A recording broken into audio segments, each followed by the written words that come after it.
Welcome back to another edition of Fly Tying for Beginners with Jim Misiura. Today we're going to tie another dry fly, and this is a hatch that is much anticipated by a lot of people, especially in the West. And actually on my river it's probably the biggest hatch there is. The hook that I have in the vise is a Maruto. This is a B31 SSC, size 14. Fine wire dry fly hook, and you can get this from frostyfly.com. Very sharp hooks, very good. These are also barbless. The thread I'm going to use is a cream thread, and this is going to be a tilt wing sulfur, starting at the eye, and I'm going to take this back to the where it starts to bend. Hold your thread at that 45 and you can get some nice tight wraps on there rather quickly. That 45-degree angle on that thread just pushes the wraps right together. Go ahead and break off that excess. Now the tail, I'm going to use the Coq de Leon again, and I'm going to use these cream ones. The Coq de Leon is really nice for making tails. You want long, stiff hackles on the tail, and these provide very long, stiff hackles. Beautiful. We want that tail to be the length of the hook shank. I'm holding it a little bit towards my side, and then as you wrap it will pull it right to the top.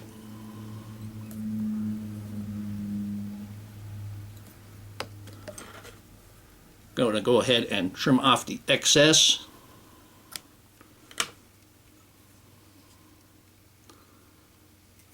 And I'm going to put on my sulfur dubbing, and I'm using sulfur orange because that's the color of the sulfurs in my area. Sulfurs are really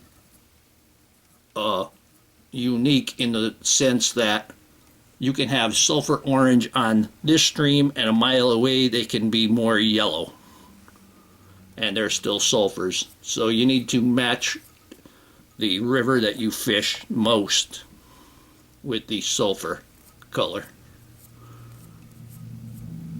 I have sulfured pale yellow here that's like almost olive.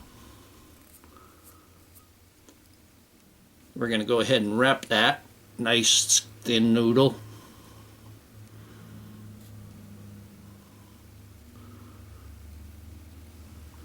And I'm going to have to add more, I can see. You want just very small amounts of dubbing when you're dubbing. Like, you barely know that you even have any in your fingers, that much. See, very small noodle there.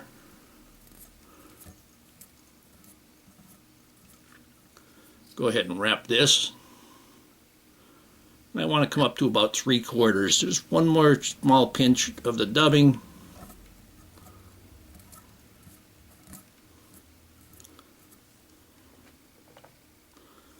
See what I mean about having so little that you could almost not see it. And don't worry if you have if you don't have enough, you can always go back on it. See, now here I have just a little bit too much. See, I could just go back on it and then bring it back up. Now I'm going to tie in the hackle, and I'm going to use a sandy dun hackle. And for this hackle you can use a cream, which is what I use quite often. It's a little bit more creamy than this, but this is pretty good for the sulfur too. I'm going to go ahead and give that the crew cut. Trim that off, and then I have them standing up and trim top and bottom so that you have the little crew cut there. When I tie this in, I'm going to tie this in for the concave side to be against the shank. You don't have to worry about leaving a little bit of the crew cut exposed. We're going to be tying this parachute style, so hackles shooting off to the rear are not a concern. Now I'm going to take just a little bit more of the hackle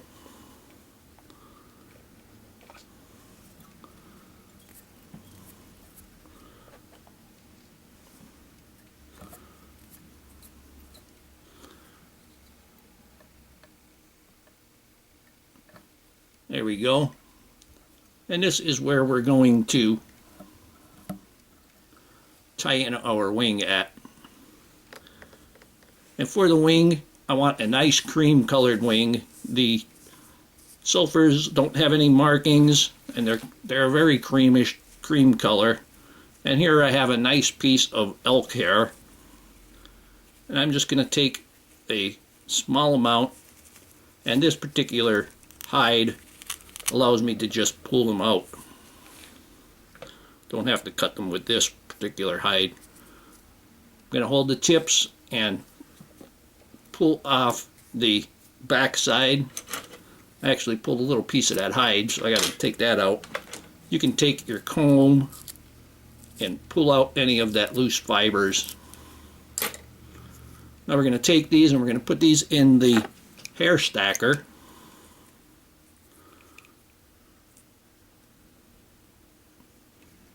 Get them in there. If you lose one or two hairs, no big deal. I'm going to take them and I tap them on my knuckle, and that pushes them down and gets them all even. When I go to take them out, I lift it a little bit and then tap them one more time, and there we have them sticking out. And there we got a long one, so we could just pull that one out.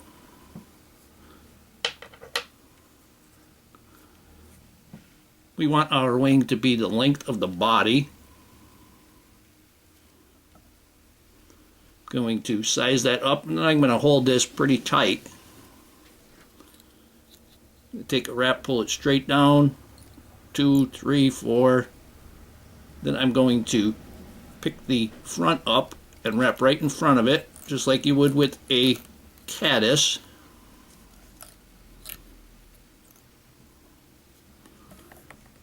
And now we can trim off the excess.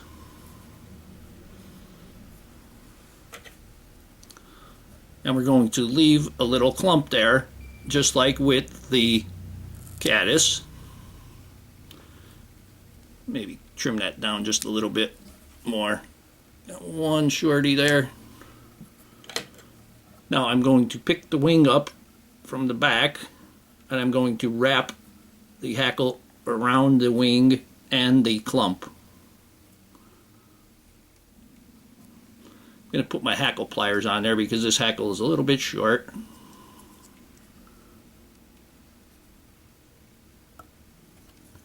Whoop.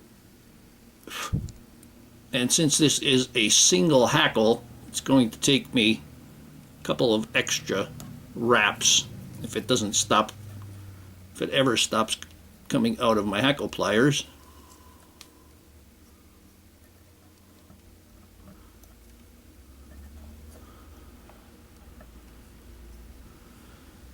And tying this tilt back wing, what it does is allows the fly to ride more flush in the water, flusher or more flush. And I unwrapped it. Let's put that back on there. It happens sometimes.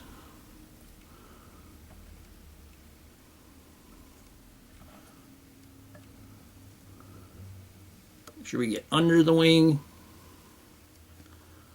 Under the wing. I actually want to get another wrap out of it.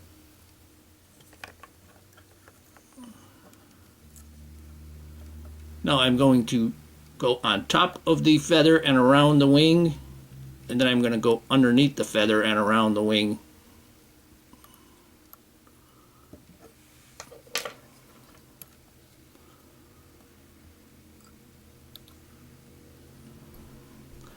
When I get a couple of wraps there, I'm going to wrap around the hook shank once again.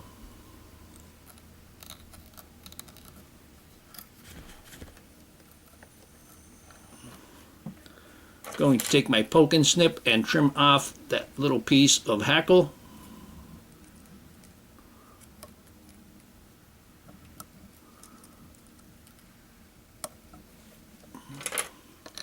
And now I can take my half hitch tool or my whip finish, but I'm going to use a half hitch tool because of where that is. With the whip finish, you have a good chance of catching some of the hackle. Just put the half hitch tool on top of the thread, wrap it around twice. I like to roll it as I go up and then slide it off, and just do maybe 3 of those, and that will be secure enough.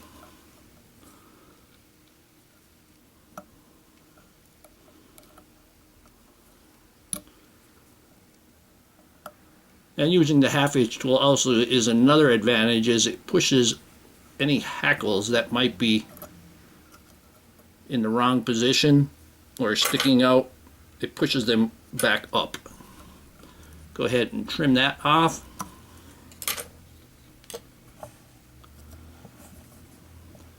There we go, that's nice.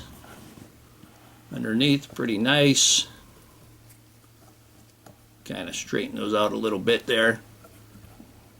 Going to flip it over. Going to put a little bit of head cement on the bottom side.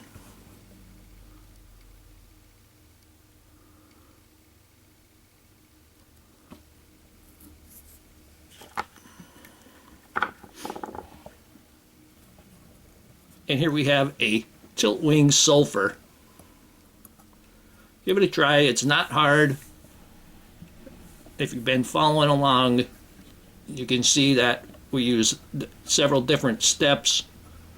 The wings is not hard, it's just basically how you do a caddis wing. And then just wrap the hackle around that wing. Hope that you learned something from this video. Hope that you would subscribe to my channel. Please refer me to your friends. Leave comments, questions, suggestions. Please visit my sponsors. Please visit my Etsy page if you'd like to purchase any of the flies that I tie.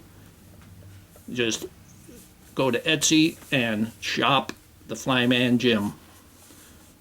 And most of all, I thank you very much for watching my videos.